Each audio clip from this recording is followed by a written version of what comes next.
বাঙালি অস্মিতায় শান দিয়ে এবার আন্দোলন তীব্র করতে চাইছে বামেরাও। এবার দেশ জুড়ে আন্দোলনে সিপিআইএম পলিট ব্যুরোর নির্দেশে আন্দোলন তীব্র করতে চায় তারা।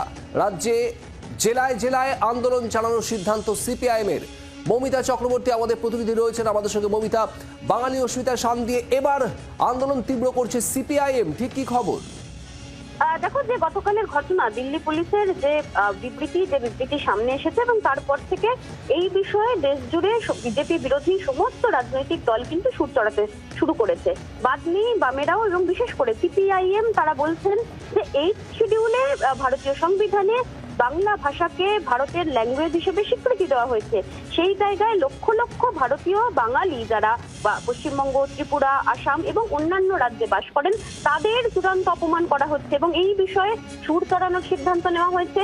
বাংলার প্রতিটা জেলায়, প্রতিটা ব্লকে আন্দোলন হবে, প্রতিবাদ কর্মসূচির সিদ্ধান্ত নেওয়া হয়েছে পলিট ব্যুরোর নির্দেশ। এবং এর পাশাপাশি বাংলার পাশাপাশি অন্যান্য রাজ্যেও এই বিষয়ে তীব্র আন্দোলনের সিদ্ধান্ত নেওয়া হয়েছে সিপিআইএম পলিট ব্যুরোর তরফ থেকে। ধন্যবাদ মমিতা। বাংলার আওয়াজ, বাঙালির আবেগ, জি 24 ঘন্টা।